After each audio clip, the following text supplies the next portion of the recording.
Bismillahirrahmanirrahim. Alhamdulillah wassalatu wassalamu ala Rasulillah nabiyyina Muhammadin wa ala alihi wa sahbihi ajma'in wa ba'du. Muslimin dan muslimat, para pelajar, para penonton sekalian, kita sambung bacaan kitab huraian kepada kita Anak Kunci Syurga dalam bab syarat wajib salat. Syarat wajib salat di muka surat 110.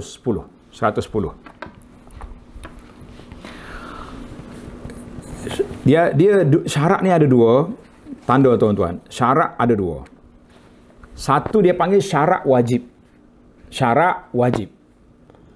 Maknanya siapa yang ada syarat ni wajib atasnya salat. Kalau tak salat, dia berdosa. Dan dia kenakan hukuman. Di akhirat esok berat dia punya dosa dia. Itu dipanggil syarat wajib. Adapun syarat sah, tak kira orang wajib ke, orang tak wajib ke, kalau dia solat, cukup syarat ni, sahlah solat dia. Itu beza di antara syarat wajib dengan syarat sah. Baik, yang pertama kita ambil syarat wajib. Sesungguhnya solat 5 waktu sehari semalam wajib ke atas setiap orang Islam. Tanda. Siapa yang wajib salat? Nombor 1, Islam. Letak nombor, baru kita mudah ingat. Yang pertama orang Islam. Kalau orang bukan Islam, kafir, tak wajib bagi dia salat. Kalau salat pun tak sah. Yang kedua, berakal. Kalau dia tak ada akal, orang gila, tak wajib bagi dia salat. Baik, kalau dia salat, cukup rukunya cukup, itu sahlah salat dia, itu lain. Syarat yang ketiga, baligh. Syarat yang ketiga, baligh, maknanya orang ini mesti orang yang sudah baligh. Apa makna baligh? Kita kadang-kadang pandang rasa mudah, baligh tak, adakah orang tak tahu baligh? Ada. Dia baligh ni ada beberapa tanda, tuan-tuan. Yang pertama sekali, tanda baligh, orang tu sudah sampai umur dia 15 tahun. Kita ikut fiqh mazhab Syafi'i. Terus duduk bahas fiqh mazhab lain kan. Umur sudah cukup 15 tahun, maka secara automatik baligh. Yang kedua, bagi lelaki sudah tumbuh janggut, ada misai, ada bulu ari-ari dia panggil. Maka itu dia panggil sudah naik bulu, itu dia panggil orang baligh. Yang ketiga, dia bermimpi. Dalam istilah Melayu panggil mimpi basah. Mimpi apa? Mimpi basah, mimpi kahwin, maka orang itu sudah dikira baligh. Walaupun umur dia baru 12 tahun. Saya tak cukup 15, tapi dah mimpi baligh. Bagi anak wanita, bagi muslimat, bagi anak perempuan, apabila keluar haid. Bila keluar haid, maka dia juga sudah dikira baligh. Kan dalam kitab fiqh kita kata, di antara yang umur wanita paling minima boleh keluar haid 9 tahun. Berapa tahun? 9 tahun. Itu sudah dikira baligh. Baik. Syarat yang keempat, suci dari haid dan nifas. Jadi bagi orang wanita, dia tak ada haid, tak ada nifas, maka barulah dia sah wajib solat. Kalau dia ada haid, tak wajib solat. Bahkan kalau dia solat, berdosa. Kalau dia solat juga, dia berdosa melakukan solat. Sebab apa? Sebab dia di dalam kawasan larangan. Tamatlah kita. Maka bila orang cukup 5 syarat tadi, Islam, berakal, baligh, suci daripada haid dan nifas, maka wajib baginya solat. Tidak ada keguguran bagi dia. Oleh itu, orang kafir tidak diwajibkan solat. Orang kafir tidak diwajibkan solat, tidak diwajibkan untuk mengerjakan solat, seperti mana wajib yang dituntut ke atas orang Islam, kerana tidak sah solat yang dikerjakan oleh orang kafir. Kalau dia solat juga pun tak jadi, tak sah. Solat juga tidak diwajibkan ke atas orang gila dan kanak-kanak.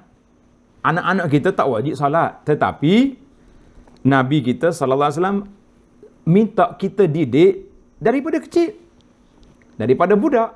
Nanti kalau besar baru nak suruh solat, tak biasa mak. Pada waktu itu apa kita nak buat, kan? Al-Imam Ibn Hibban dan Al-Hakim meriwayatkan daripada sabda Nabi sallallahu alaihi wasallam, Nabi kata apa? Rufi'al qalam an thalathatin. Diangkatkan qalam, maknanya tidak ditulis kesalahan. Itu makna diangkat qalam. Artinya malaikat pencatat amalan dia catat. Orang ni buat ni. Tapi dari sudut dosa pahala, 3 kumpulan ini tidak dikira berdosa. Siapa dia? Anis sabiyyi hatta yablugha. Kanak-kanak sehingga dia balik. Mana budak-budak ni kalau dia solat pun bagus, kalau tak solat tidak berdosa. Itu maksud dia. Wa anin naim hatta yastayqiza. Orang tidur sehingga dia jaga. Kita bila kita tidur, kita tak sedar apa yang berlaku, kan? Tapi jangan pula ambil kesempatan, saya tidur, kan? Kita nak tidur tu kita kena set kita punya jam loceng, kena ada pesan pula kepada keluarga kita, pesan pada kawan-kawan, tolong kejutkan aku subuh. Kalau semua tertidur belaka, itu dimaafkan. Tapi kalau memang tak nak bangun, maka itu kecuaian. Wa anil majnun hatta yabra. Dan orang gila sehinggalah dia sembuh daripada gila. Mana orang gila ni, sebab tu kita kata bahaya orang yang ada lesen. Setengah orang kampung kata ada lesen besar dia ni. Jangan main-main. Jangan duk provokasi orang gila. Kalau dia pukul kita, macam mana kita nak ambil tindakan? Ini bahaya. Namun begitu, tengok dalam kitab. Wajib menyuruh kanak-kanak yang telah sampai umur 7 tahun untuk mengerjakan solat. Ibu bapa kena ambil tanggungjawab. Anak kita umur 5 tahun, kita ajarlah dulu, didik dia, kan? Di prasekolah tu dia dah belajar solat, belajar wudu, belajar taharah. Maka kita didik dia supaya mereka pandai. Tetapi apabila sudah sampai 7 tahun, kita kena suruh dia solat. Solat betul, bang. Yalah, kita kan nama anak kita macam-macam. Abang lah, angah lah, dia punya gelaran, sampai budak tak tahu nama apa pun ada. Ada seorang budak saya tanya, nama apa? Alung. Nama Alung lah.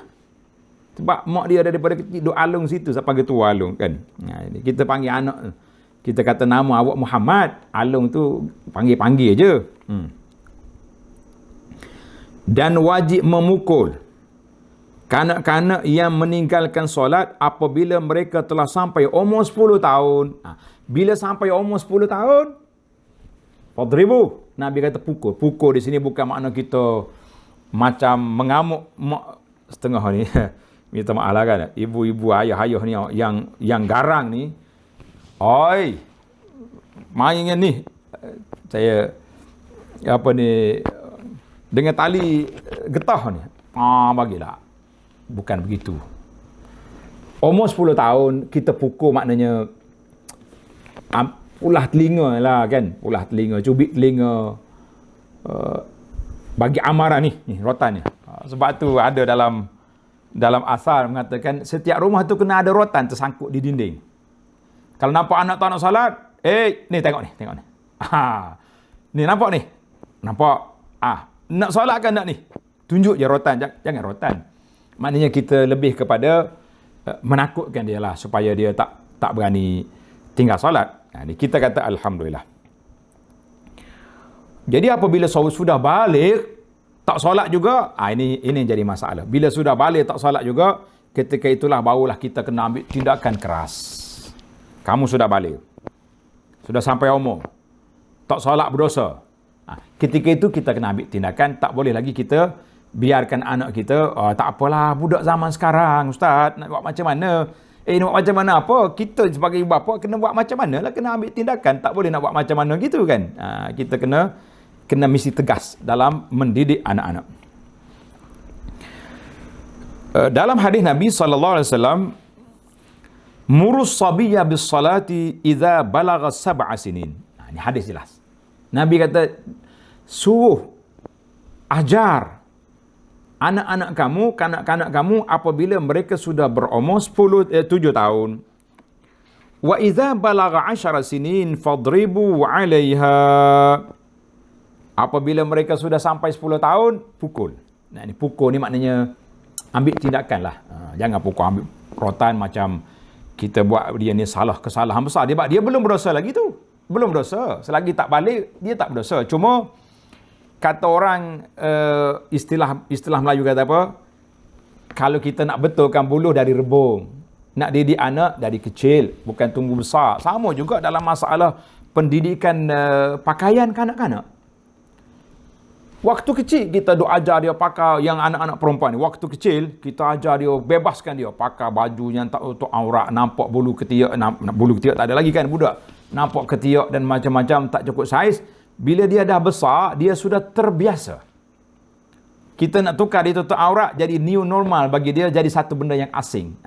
Daripada kecil kita ajar, daripada dia dah ini kita kata ini tutup aurat, kita didik daripada kecil. Mudah-mudahan anak kita insya-Allah akan menjadi anak yang soleh dan solehah. Jadi sesal kita syarat wajib solat. Syarat wajib solat. Sekarang ni kita berpindah kepada syarat sah solat. Syarat sah solat dalam kitab kita ni ada 9 syarat. Insya-Allah kita cuba ringkas-ringkaskan. Mudah-mudahan kita dapat tamatkan perbincangan syarat-syarat sah solat. Tengok syarat sah solat.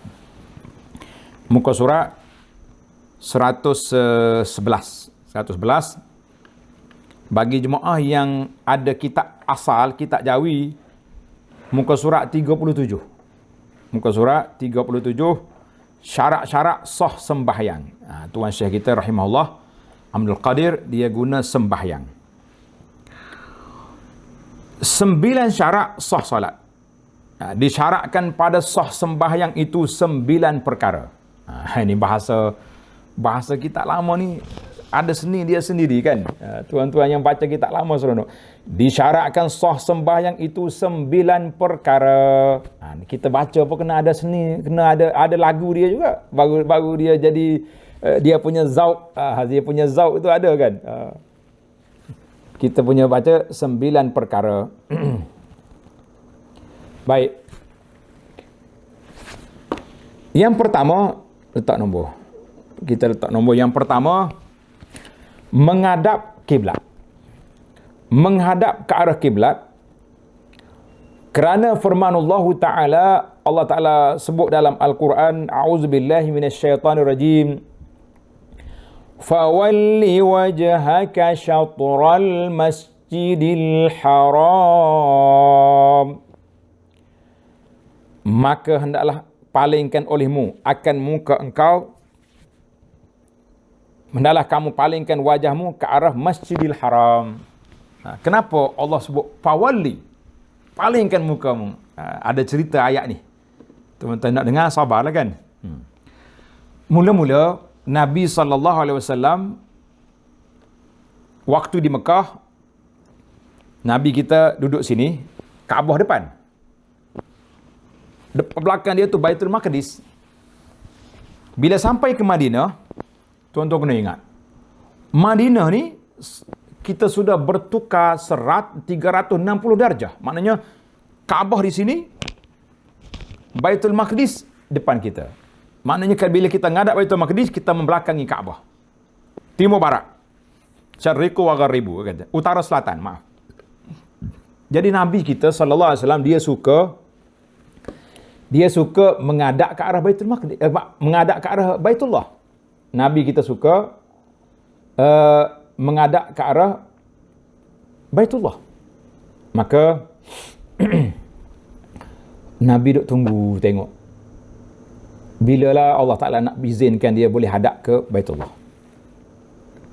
Maka turun ayat Quran ni.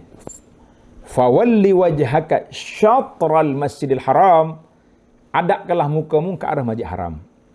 Kata di para ulama sirah mengatakan peristiwa itu berlaku pada bulan Syaban tahun yang kedua, artinya setelah Nabi kita berada di Madinah setahun lebih, 16 ataupun 17 bulan. Sebab tu ayat ni. Maka dalam ayat ni Tuhan kata syatra, ke arah. Jadi kita ni kalau kita betul-betul nak 100% menghadap ke arah kiblat, sukar kita. Tapi arah. Sebab itulah bagi kita orang Malaysia ni, kita kata tengok sebelah matahari jatuh. Kan? Sebelah matahari, sebelah arah barat, kita pun tengok gitu. Kalau kita ada GPS, kita ada kompas, tapi kalau kita jalan-jalan gini ya, nak solat tengok. Ya, Alhamdulillah. Jadi syarat yang pertama sah salat, mesti kita menghadap ke arah Masjidil Haram, harap ke arah Kaabah. Syatra, dia panggil syatra tu ke arah. Kecuali orang yang duduk dalam Masjid Haram. Kita duduk di Masjid Haram, Kaabah depan kita, itu wajib. Mesti nampak ain Kaabah. Mesti kita hadapkan ke arah Kaabah betul-betul. Tak boleh lagi arah. Sebab kita duduk depan Kaabah, kenapa nak hadap ke lain? Itu di antara kewajipan kita. Baik. Syarat yang kedua, syarat yang kedua, menutup aurat. Tulis. Syarat yang kedua, menutup aurat. Mana dalil? Dalilnya Allah Ta'ala sebut dalam Quran, dalam surah Al-A'raf, ayat 31, khudhu zinatakum inda kulli masjid. Khudhu zinatakum inda kulli masjidin. Pakailah pakaian yang indah, berhias pada tiap kali kamu ke tempat ibadat, ke masjid. Jadi Allah SWT syariatkan kepada kita, bila nak pergi masjid, kita kena apa? Kita kena pakai pakaian yang cantik. Kita terbalik pula, pergi masjid pakai baju pagoda rumah tinggi je. Kenapa pakai relax? Pergi masjid. Bila nak pergi pejabat, nak pergi pasar, berhias pula kita. Kita kena kita kena ingat, tuan-tuan dan puan-puan, kita pergi masjid ni kita menghadap Rabbul Jalil, Allah yang Maha Agung. Maka kita kena apa? Kena berpakaian yang cantik, yang comel-comel, kan? Dalam ayat ini Allah tak kata comel tak comel, yang pentingnya kita pakai yang menutup aurat. Tengok dalam kitab dia kata, had aurat laki-laki, sempadan aurat laki-laki antara pusat dengan lutut. Ini dipanggil had minimal lah. Kalau kita tak ada pakaian, tapi kita nak solat, macam mana? Kita ada kain tuala je, selai. Ada ke macam ni Ustaz? Ada. Saya ingat waktu berlaku tsunami dulu. Ada orang ni keluar lari daripada hotel dengan kain tuala je. Dia boleh sempat pakai. Yang lain-lain tak ada. Kebetulan dia nak mandi. Habis semua pakaian dia tinggal di hotel, dan hotel pun runtuh. Ada kain tuala je. Bila masuk waktu solat, macam nak solat. Jadi kalaulah kita boleh tutup aurat kita di antara pusat dengan lutut, maka sahlah solat kita. Tapi tuan-tuan, bila lepas belajar gini, jangan pula pergi masjid malam ni pakai kain tuala. Sah. Kita tak kata tak sah, tapi bercanggah dengan ayat tadi. Khudhu zinatakum inda kulli masjidin. Ambillah perhiasan kamu. Bila kamu nak pergi masjid, ambil perhiasan, bukannya pakai kain tuala. Saya ingatlah kan, kalau kita ada orang belajar fiqh, kemudian dia nak beramal dengan ilmu yang dia belajar. Dia pakai tuala, pergi masjid. Tak ada baju, tak ada apa. Agak-agaknya, imam akad takbir ke tak akad takbir? Tengok, Pak Haji ni datang dengan macam ni. Anda rasa dia bisik dulu dengan Pak Gad tak? Tolong telefon ambulans. Standby, apa jadi dengan Pak Cik Haji ni kan? Pelik ni. Pak Cik Haji kata, kenapa pelik? Aku belajar fiqh tadi. Dekat kuliah Duha Masjid Negara cakap, boleh je. Kita kata jangan main-main. Allahu Akbar, walillahil hamd. Baiklah para jemaah sekalian. Ini bagi orang laki-laki antara pusat dengan lutut. Itu dia panggil had minima. Mana kalau kita tak ada pakaian, boleh ya kita kan. Alhamdulillah. Baiklah para pelajar sekalian. Hadis yang diriwayat oleh Imamul Baihaqi,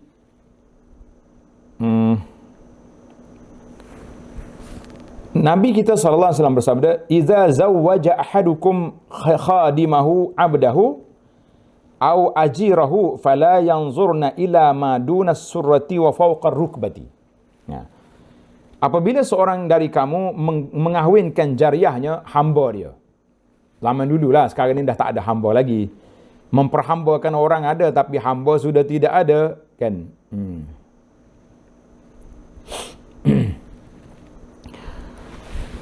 Dengan hamba laki-lakinya atau orang upahannya, maka janganlah kamu memandang jariah itu pada auratnya. Auratnya ialah antara bahagian tubuh yang berada di antara pusat dengan lutut. Baiklah, itu panjanglah bab aurat. Yang pentingnya, menutup aurat ni salah satu daripada syarat sah solat. Mana kalau kita tak tutup aurat, solat kita tak sah, kecuali dalam keadaan darurat. Tuan-tuan kalau baca dalam kitab Fiqh pelik, dia kata kalau orang ni langsung tak ada pakaian, semua tak ada pakaian, macam nak solat? Kita solat ni ambil lumpur ke, lomor kat tubuh kita tutup aurat, atau ambil daun-daun ke, ada yang mengatakan masuk dalam air, kita duduk dalam air setakat pinggang ni, tak nampaklah aurat kita.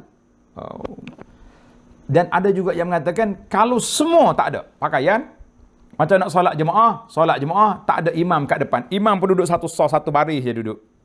Sebab apa? Jangan tengok mu aku. Allahu Akbar. Itu dalam kitab fiqh ni detail, tuan-tuan. Dia buat andaian-andaian yang kita pun tak terfikir dalam otak kita akan berlaku perkara sedemikian. Itu andaiannya banyak. Kita tak berlaku sedemikian. Baik. Manakala aurat perempuan, tanda tuan-tuan. Manakala aurat perempuan ialah seluruh tubuhnya, melainkan muka dengan dua tapak serta belakang tangannya sehingga pergelangan tangan. Ini untuk muslimat. Muslimat setakat muka ni, sempadan muka setakat mana? Ni. Setakat ambil wuduk lah. Sini sampai ke ni. Itu muka.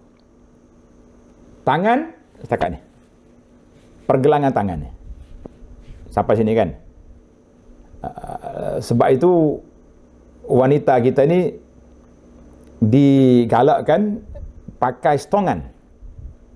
Tahu, kenal stongan? Stongan ni stoknya tangan tu lah yang pakai kat sini tu. Sebab kalau kita pakai baju macam ni, kadang-kadang bila kita angkat, dia turun. Bila turun nampak sempadan aurat. Jadi elok kita pakai stongan. Kalau lengan baju turun pun selamat. Dia cuma masyarakat kita, khususnya masyarakat Melayu ni, dia tak biasa. Kalau nak solat, mesti ada kain telekung, mesti ada peralatan solat, sehingga dia nak pergi mana-mana pun terpaksa dia kena bawa satu beg peralatan solat. Kalau tuan-tuan pergi Mekah tengok orang Arab solat, simple ya dia. Dia tak bawa kain telekung, kain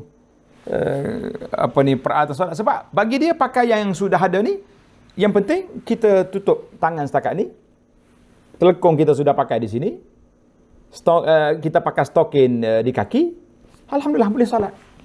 Jadi puan-puan kita usahlah menyusahkan diri. Cuma oleh kerana dalam masyarakat kita ni tak jadi budaya. Kebudaya kita ni nak solat kena ada telekung. Kalau tak bawa telekung tak boleh solat.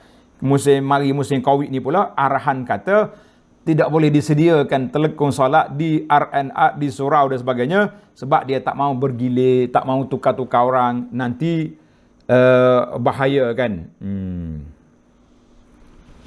Baiklah para jemaah sekalian. Jadi dalam masalah aurat kita ni, kita kena jagalah kan. Sama ada kita di luar rumah, nak pergi mana-mana pun aurat. Dalilnya firman Allah Ta'ala surah An-Nur ayat 31, وَلَا يُبْدِينَ زِينَتَهُنَّ إِلَّا مَا ظَهَرَ مِنْهَا. Dan janganlah mereka memperlihatkan perhiasan tubuh mereka kecuali yang zahir daripadanya. Ulama tafsir menyatakan bahawa anggota yang zahir itu adalah muka, dan dua hujung tangannya. Sampai sini, pergelangan tangan. Khilaflah situ ulama. Maka kita mengatakan alhamdulillah, para jemaah sekalian, kita kata selamatlah kita semua insya-Allah daripada mendedahkan aurat, kerana aurat itu akan dipersoalkan di hadapan Allah nanti. Baik, kita berpindah kepada syarat yang ketiga. Syarat yang ketiga, mengetahui masuk waktu solat. Syarat yang ketiga, mengetahui masuk waktu solat. Mana dalil? Dalilnya firmanullah Ta'ala, Inna salata kanat 'alal mu'minina kitaban mawquta. Sesungguhnya solat itu adalah satu ketetapan yang diwajibkan ke atas orang-orang yang beriman. Mawqut, ada waktu dia tersendiri. Tak boleh kita solat zuhur sebelum waktu. Tak boleh juga kita solat zuhur selepas waktu. Maknanya kita kena solat ikut waktu yang telah ditetapkan oleh Allah Azza wa Jalla. Baik, dalam masalah waktu ni para pelajar sekalian, kita kena faham. Artinya kita nak solat, kita kena pastikan masuk waktu. Asalnya nak pasti masuk waktu ni kita kena tengok. Tengok apa? Kita tengok matahari dah tengah langit, matahari dah condong ke barat, matahari dah terbenam, matahari dah tak ada cahaya, itu dia panggil asalnya. Tapi zaman kita ini, siapa dia pandai tengok matahari? Terutama sekali di negara kita ni yang hujan sentiasa ni. Maka alhamdulillah dengan adanya takwim yang telah dikira oleh ahli-ahli falak kita, maka kita yakin, dia panggil ghalabatu zan, mempunyai keyakinan yang kuat dah masuk waktu. Tapi kita tak boleh kita tak yakin. Kalau kita tak yakin, contohnya dah masuk waktu ke belum? Entahlah, masuk ke tak masuk lagi. Contohkan, kita pun akad takbir, Allahu Akbar. Sewaktu kita bertakbiratul ihram tadi, kita tak pasti masuk waktu ke tidak. Maka para ulama mengatakan tidak sah salat itu. Sebab kita tidak yakin waktu dah masuk. Kita tidak yakin masuk dah waktu. Tak boleh. Baik. Kalau kita solat juga, tak salah. Sebab kita tak yakin. Maka di sini perlunya kepastian. Pasti bahawa waktu dah masuk. Itu dia panggil syarat yang ketiga, mengetahui telah masuk waktu solat. Kita mengetahui bahawa waktu solat sudah masuk, barulah kita boleh solat. Nak tahu masuk waktu solat? Sama ada kita dengar azan di surau di kampung kita, ataupun kita tengok takwim yang ada di rumah kita, ataupun alat-alat yang ada ni dengan handphone kita, dengan apa. Cuma handphone tu kena pasti. Kadang-kadang yang kita letak tu di kawasan lain. Sebab baru ni berlaku kes kan. Kes Bilal pergi azan belum masuk waktu. Kalau azan waktu lain boleh tahan, tapi azan maghrib, nanya berapa ramai orang kena qada balik puasa, sampai peringkat pejabat mufti keluar kenyataan. Jadi kita kena hati-hati para jemaah sekalian, jangan mudah-mudah ikut keadaan solat itu gitu ya, tak boleh, mesti pasti. Baik, kita berpindah kepada syarat yang keempat. Kita ada berapa syarat ni? 9 tadi kan. Syarat yang keempat, syarat yang kelima, yang ketiga, yang keempat.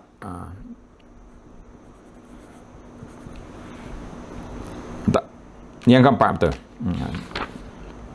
Kita tu salah cetak 5 2 kali, kita betulkan, alhamdulillah.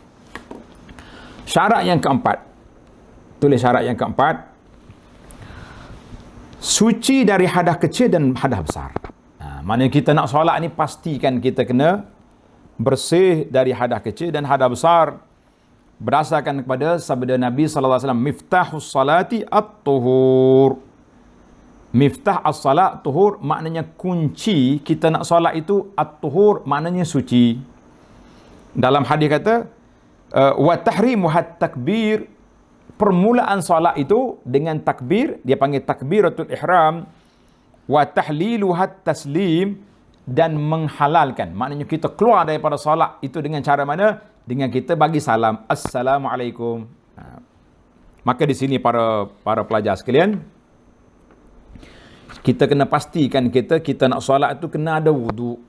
Kena solat, termasuklah solat fardu, solat sunat, bahkan solat jenazah.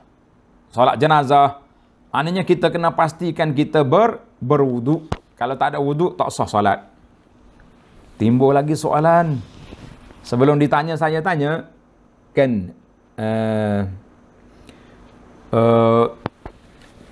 ada orang ajar kita solat hormat waktu tu macam mana? Ni menarik ni kan. Tanda tuan-tuan, solat hormat waktu tanpa wudu, tanpa tayamum. Maka kita mengatakan itu untuk ashabul a'zar, orang-orang yang darurat. Orang yang darurat yang tak boleh nak ambil wudu. Doktor kata tak boleh kena air langsung. Dia duduk dalam ICU ke CCU ni, kan? Ataupun tak boleh nak kena debu. Nak tayamum pun tak boleh. Maka ketika itu kita boleh solat hormat waktu atas dasar kita solat juga walaupun tidak ada wudu, tidak ada tayamum. Dia panggil dalam bahasa fiqh, dia panggil faqidut tahuraini, orang yang tak dapat bertaharah dalam dua kategori taharah. Maka kita boleh solat. Cuma khilaf ulama tentang kena qada ke tak kena qada setelah kita boleh berwuduk nanti, itu khilaf. Adapun solat di atas kapal terbang, di atas solat yang lain-lain yang kita ajar hormat waktu, itu perlu kepada dawabit, perlu kepada syarat-syarat yang lain. Ana tak hurai di sini sebab panjang pula dia punya perbahasan, panjang pula dia punya perbincangan. Sebab apa? Sebab kita nak jadi hormat waktu ni kita kena teliti juga masalah kita. Contohnya kita naik kapal terbang, kita tahu kita akan solat atas kapal terbang, kan? Jadi kita ambil wuduk awal-awal lagi, berwuduk siap-siap, ataupun kita dah wuduk siap, kita pakai stokin yang tebal, pakai kasut contohnya, kan? Bila masuk waktu solat nanti, kalau kita boleh guna spray atas kapal terbang yang tidak dilarang oleh pihak penerbangan, spray yang gosok baju tu kan, senek, tak menitis pun air atas lantai, atas baju kita pun tak basah. Itu darurat. Sampai di kaki tak payah basuh sebab kita dah ambil wuduk di airport tadi. Sampai di kaki kita sapu je di atas stokin, ambil basahkan sini, senang, selesai, boleh solat. Alhamdulillah. Jadi banyaklah alternatif sebenarnya. Jangan bermudah-mudahlah, oh tak apa Ustaz, saya solat hormat waktu je, tak payah wuduk, tak apa. Sedangkan kita mampu untuk berwuduk di airport, ataupun kita mampu jamak takhir. Ini saya tak menyalahkan pihak yang bertanggungjawab, tapi saya menyalahkan setengah jemaah kita ni kursus tak habis. Waktu anak balik daripada Jeddah, nak balik Kuala Lumpur, biasanya penerbangan Saudi Airlines ni kita akan sampai dalam pukul 4 petang di KLIA. Bila masuk waktu salat, anak kapal istihar, tuan-tuan dan puan-puan, sekarang sudah masuk waktu solat zuhur. Saya solat. Saya perhati tengok ramai orang solat hormat waktu atas kapal terbang. Saya tanya dia, makcik solat apa ni? Hormat waktu, zuhur. Kenapa solat? Kita nak turun dekat KLIA pukul 4. Tak apalah, saya dah kursus dah. Nanti sampai KLIA nanti anak tunggulah, menantu nak ambil lah, cucu nak peluk, tak sempat nak solat. Kita kata Masya Allah, baru balik haji dah bermudah-mudah dengan solat. Kenapa? Puncanya solat hormat waktu. Jadi kita kena belajar biar cukup dia punya syarat. Hormat waktu ni sekiranya waktu dah terdesak. Sekarang dia pukul 7 petang. Flight kita akan landing di airport pukul 9 malam. Maknanya kita tak ada lagi waktu. Ketika itu air tak boleh guna. Nak pergi ke tandas pun tak boleh dah. Pihak penerbangan dah pakai tali pinggang, kan? Tak benar bergerak. Nak pergi ambil air pun tak ada. Ketika itulah solat hormat waktu. Bukan bermudah-mudah awal waktu, nanti siapa di airport, anak cucu nak peluk, nak dakap, nak sayang. Nenek baru balik haji, balik. Lah kita kata subhanallah. Tuan-tuan dan puan-puan kena kursus hormat waktu ni biar cukup, biar lengkap. Jangan kita bermudah-mudah dengan urusan solat.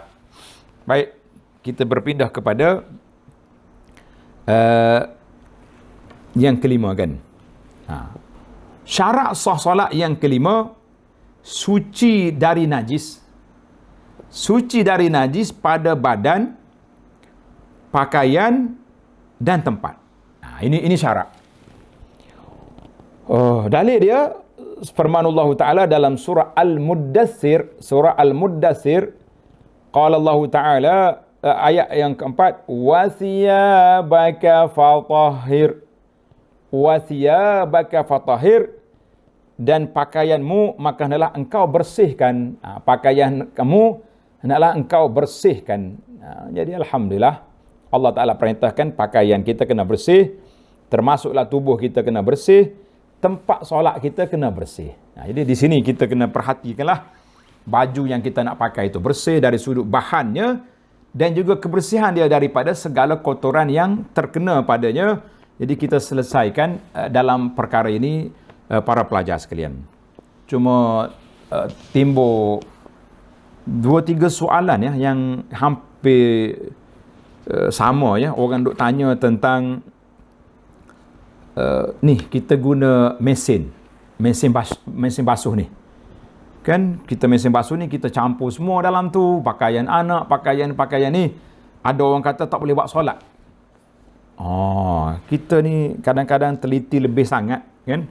Lebih teliti sangat yang menyebabkan waswas akan datang, akan timbul waswas. Maka nasihat saya kepada para muslimin dan muslimat, pelajar-pelajar kita yang ada di mana saja ni, supaya kita ambil langkah berhati-hati. Pakaian kita confirm lah tak ada najis, tak ada apa kan, kita masuk je dalam mesin. Anak kita, cucu kita, tak tahu dia orang ni, mungkin dia kencing dalam seluar ke, macam-macam dia punya, atau memang baby yang, jadi kita langkah ihtiyat, langkah berhati-hati supaya kita dapat hilangkan waswas dan keraguan. Macam mana kita nak buat? Kita buat basuh dulu. Kita ambil pakaian budak-budak ni, pakaian kanak-kanak ni yang entah kotor tak ada, kita basuh dulu, bilah dulu di sink, kemudian baru masukkan dalam mesin. Jadi insya-Allah tidak ada mahzur, sebab air itu dah bertukar banyak kali dan dia pun dengan taksirul ma', dengan banyak air selesai masalah. Timbul lagi masalah pakaian dan tempat. Tempat kita ni jangan was-was banyaklah tuan-tuan dan puan-puan. Dia kata budak-budak ni atas rumah ni pergi mari. Memanglah, tapi waktu kita nak solat tu kita ada sejadah kan? Kita ada sejadah, kita buka sejadah kita confirm kaki kita dah bersih, kita solat duduk atas sejadah kita, alhamdulillah tidak jadi masalah. Dalam masjid kita pun kalau kita nak cek satu-satu sukar juga, masjid luas, ada cicak, ada, jadi kalau kita nampak tak ada tai cicak dekat situ, sahlah kita. Jangan sampai peringkat nak jaga kesucian ni sampai peringkat kewaswasan. Jangan. Satu masa dulu ni timbul polemik imam yang pakai mic ni. Ada kata tak boleh mic ni imam. Sebab mic ni dia akan pergi ke bilik kontrol elektrik ni kan. Kemudian naik atas menara tu macam-macam ada tai cicak. Kita kata masya-Allah.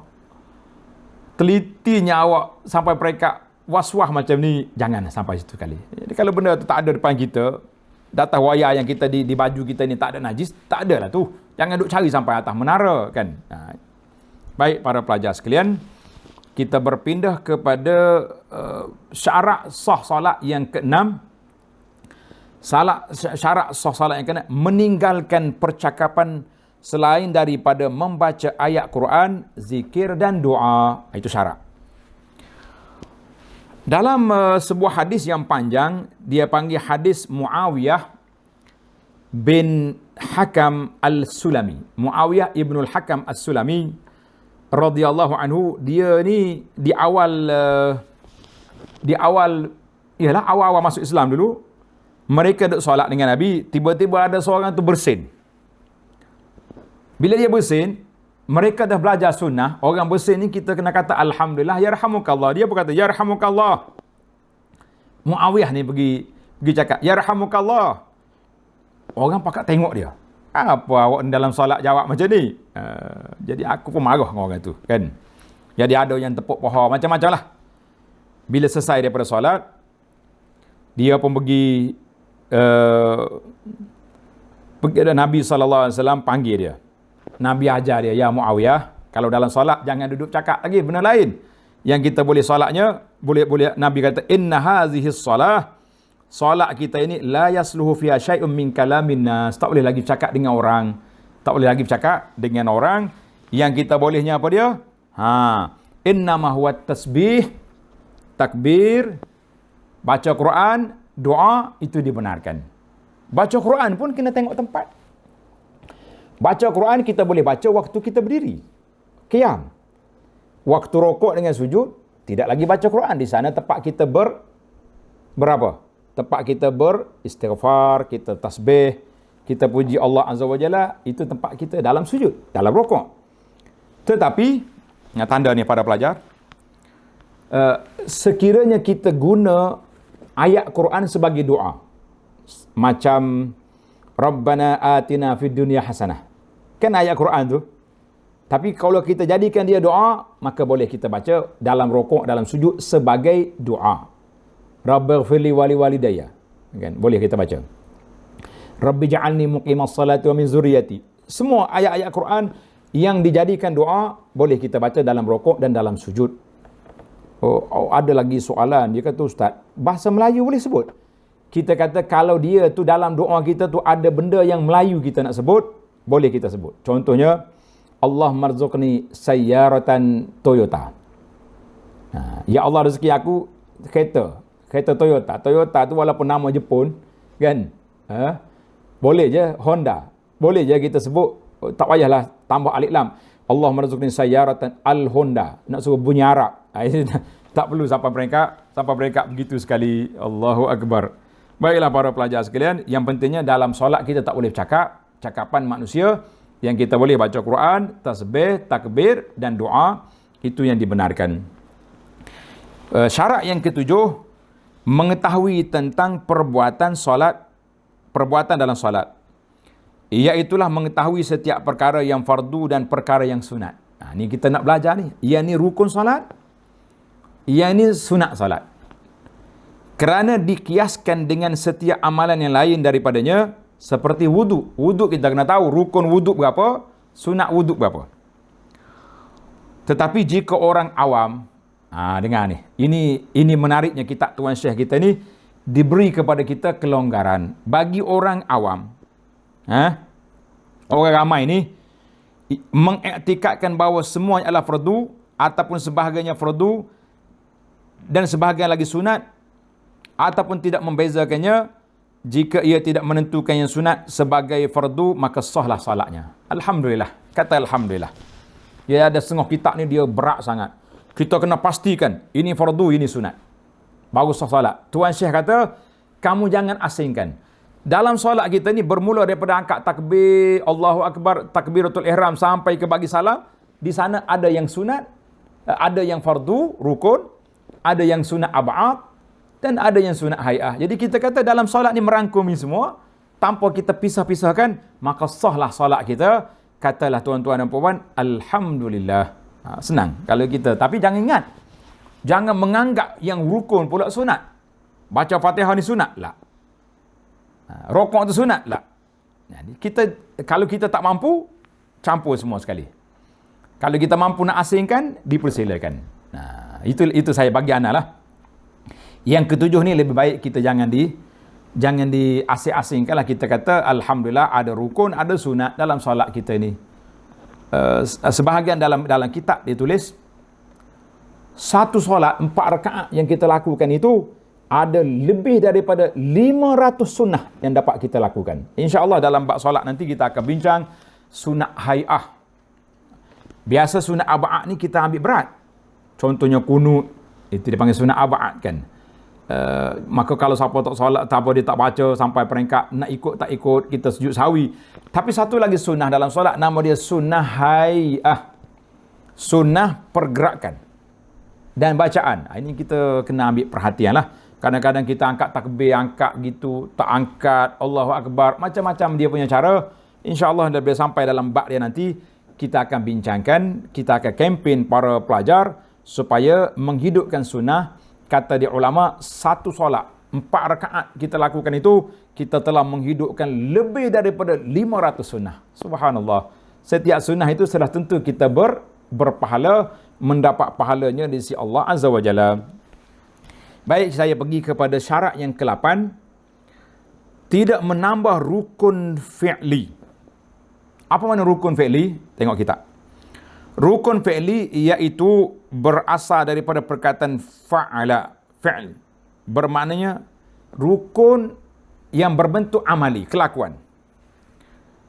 Adalah rukun yang berasaskan kepada perbuatan anggota. Pergerakan anggota badan ataupun tindakan tubuh itu memerihalkan rukun tersebut. Macam kita tambah rokok 2 kali. Itu tak boleh. Batal lah kita punya solat. Tambah sujud 3 kali. Tambah ekstra sekali lagi. Tanpa lupa. Kalau orang lupa lain. Itu dia masuk di bawah di bawah akta orang lupa. Bila dia lupa, maka dia masuk dalam kategori orang yang kena sujud sahwi. Cerita lain. Maksud dia menambahkan rukun fi'li dengan sengaja, maka batal. Adapun rukun qauli macam baca Fatihah. Aku tadi baca ke tak baca Fatihah ni? Dia baca sekali lagi, tak batal solat dia. Walaupun ada ulama mengatakan makruh, tapi tidak membatalkan solat, Baiklah para jemaah sekalian, kita pergi kepada rukun syarat sah solat yang ke-9, seperti yang telah disebut oleh Tuan Syekh dalam kitab kita ini. Dia kata apa? Meninggalkan makan dan minum. Meninggalkan makan dan minum sama ada sedikit atau banyak. Kerana perbuatan tersebut tidak melambangkan perbuatan solat. Duduk dalam solat, duduk makan, kunyah-kunyah, mana boleh kan?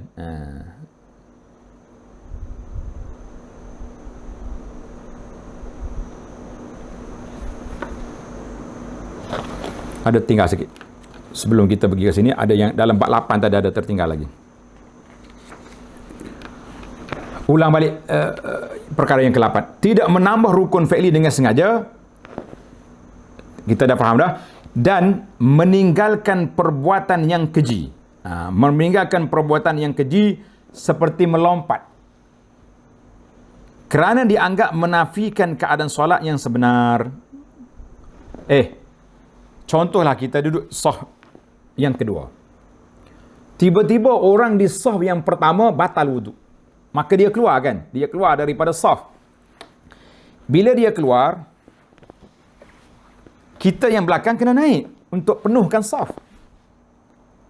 Kita ni pasal jenis orang yang bisa bijak lompat ni. Kita pun lompat daripada saf yang dulu kita ni, naik. Lah. Itu tak boleh. Dia panggil perbuatan yang keji. Habis macam mana kita nak buat? Kita berjalan selangkah-selangkah. Setapak, 2 tapak kita berhenti, setapak, 2 tapak pergi sampai ke sah yang depan. Itu perbuatan yang dibenarkan. Ada pun melompat, lah.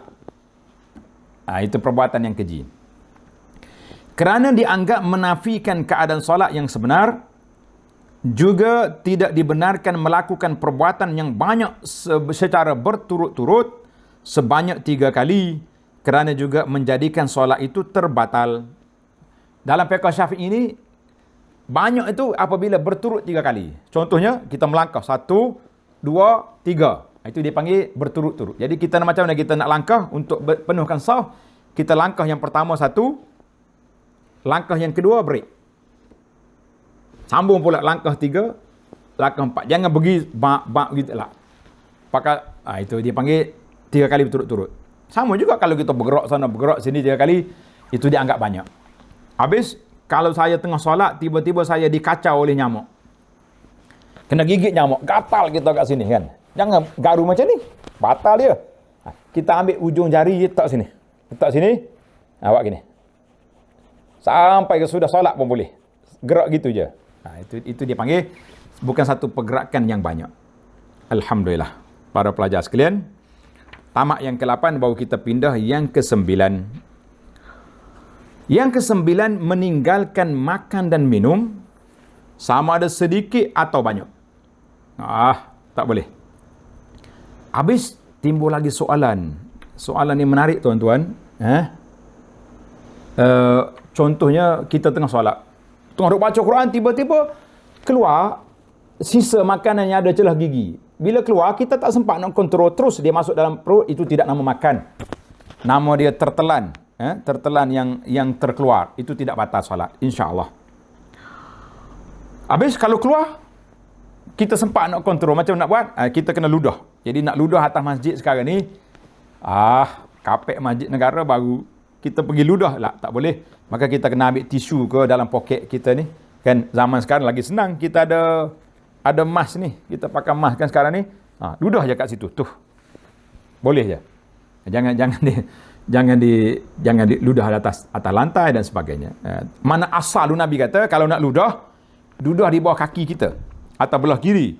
Sebab masa tu lantai masjid bukannya semen, dia lantai dengan apa? Dia lantai dengan pasir ataupun batu. Bolehlah kita ludah kan. Alhamdulillah. Walaupun dipaksa makan atau minum, maka solatnya tetap akan terbatal. Ada orang paksa kita tengah solat gini, dia mari letak mulut. Makan, kalau tidak aku tampar. Makan batal solat. Sudah makan, solat lain lah. Apa susahnya? Ini kerana perkara ini jarang berlaku. Wallahu a'lam. Jadi alhamdulillah, tamatlah perbincangan kita. 9 perkara yang syarat sah solat. Bila 9 perkara ni terlaksana, maka solat kita sempurna. Kita kata alhamdulillah. Baik para jemaah sekalian, insya-Allah kita akan sambung lagi dalam siri yang akan datang dalam bab rukun solat. Kita masuk ke rukun solat. Jadi kesimpulannya kitanya, solat tu ada 2, syarat ada 2. Syarat yang pertama syarat wajib, yang kedua syarat sah. Sesalah pada masalah kita, insya-Allah mudah-mudahan ada manfaatnya. Sekarang ni kita buka soal ataupun soalan-soalan yang nak ditanya. Dipersilakan. Sila.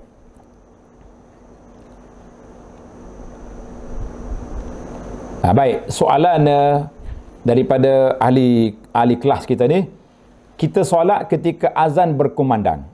Jawabnya sah tapi menyalahi sunnah Nabi sallallahu alaihi wasallam, sebab Nabi sallallahu alaihi beritahu bila kamu dengar azan kita kena jawab.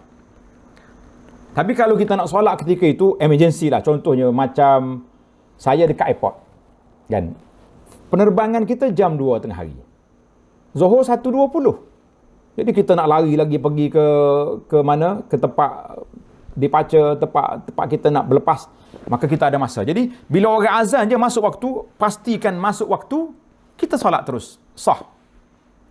Tapi yang sunnahnya, kalau waktu tidak terdesak, kita jawab azan dulu, kemudian baru kita solat.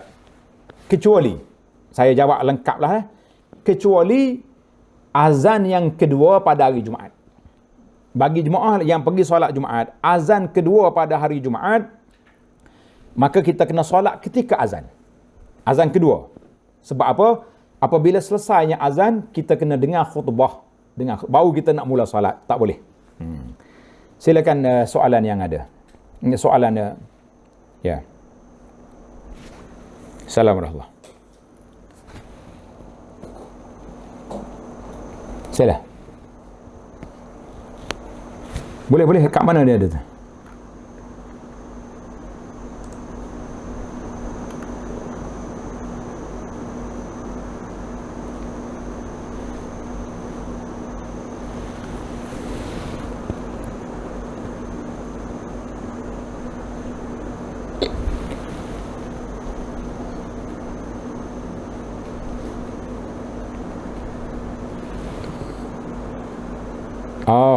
Jadi ada soalan kita ni tentang lafaz azan tu. Kan kita dah sebut tadi lafaz azan ada 19 kan kalimah.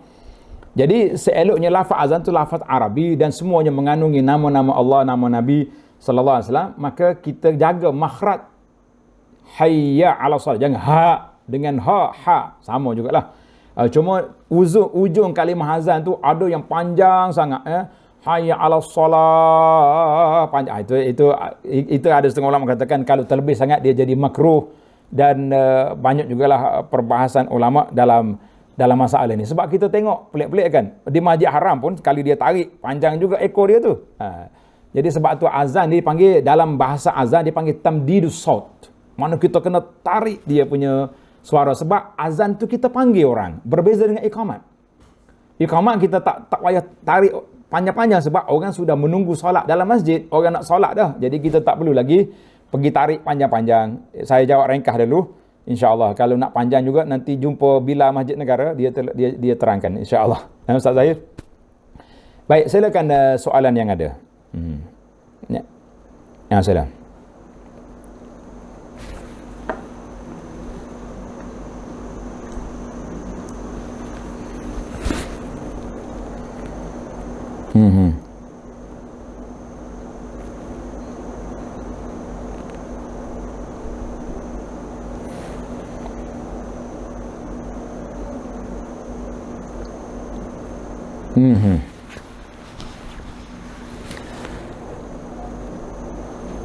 Baik, kita ambil tiga dulu. Yang pertama masalah soft waktu PKP, kan? Ini soalan realiti hidup ni. Sekarang ni, dulu soft kita 20 orang, satu soft 20 orang kan, soft pertama. Sekarang ni bila PKP tinggal 10 orang.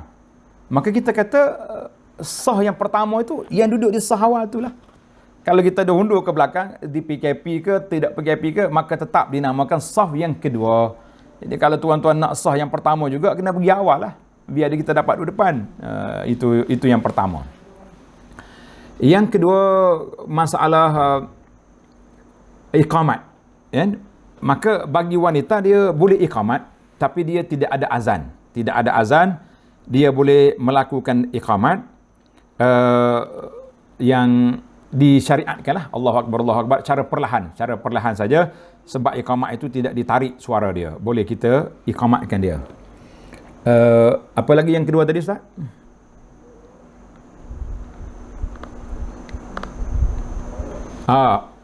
Bagi orang yang dengar azan, dia tak jawab, dia panggil ambil mudah. Kita kata hukum dia, azan itu sunnah. Menjawab azan pula digalakkan oleh Nabi SAW. Bagi orang yang tak jawab azan, bermakna kita tak ambil berat tentang sunnah Nabi SAW dan kita mendapat kerugian. Kita belajar dalam kitab kita fiqh kata, perkara yang sunat kalau buat boleh pahala, kalau tak buat tidak berdosa. Tapi kita tambah dari sudut motivasi, buat boleh pahala, tak buat rugi pahala. Buat boleh pahala, tak buat rugi pahala. Kita kata itu satu kerugian bagi kita. Baik, ada lagi soalan?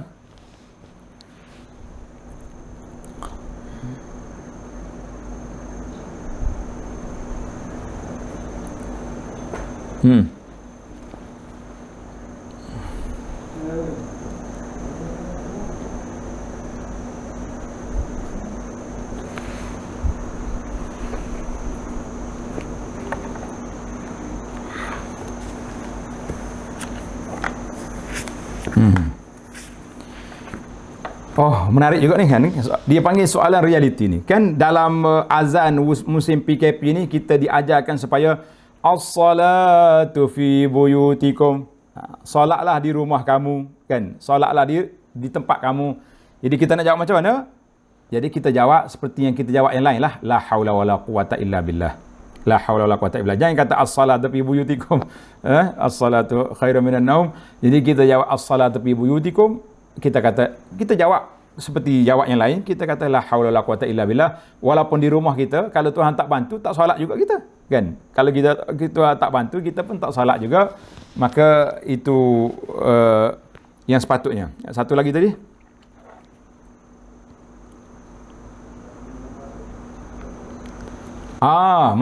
masalah muslimat ni. Bila kita solat dalam telekung, kan, tangan kita ni kadang-kadang berlapik dengan kain tu, ataupun wanita yang pakai sarung tangan lapik juga. Maka di sini jangan timbul masalah keraguan. Yang kita minta supaya tak boleh tutup itu dahi tempat sujudnya. Yang lain-lain itu tidak menjadi syarat. Kalau nak kira rukun sujud, kita sujud atas 7 anggota: dahi, 2 tangan, 2 lutut, 2 kaki. Kaki kita boleh pakai stokin. Lutut kita dalam pakaian kita, dalam kain, dalam seluar. Kan? Dua tangan sama juga. Maka yang tak bolehnya kita tutup tudung dahi. Sebab itulah bila mari PKP ni, kan kita diminta supaya pakai mask. Pakai mask waktu solat. Macam mana kita nak baca, kita sujud. Alhamdulillah, tuan-tuan dan puan-puan boleh tengok dalam Bayan Linnas yang telah dikeluar oleh Sahibus Samahah Mufti Wilayah, menjelaskan masalah waktu tak ada darurat, tidak ada pandemik, tidak apa, jangan tutup muka waktu salat. Tapi zaman darurat ni memang menjadi SOP. Kalau tak tutup ni 1,000 ke 1,500 kan? Maka bolehlah kita tutup di atas dasar darurat. Ada lagi Ustaz Zahir ke cukup setakat itu dulu?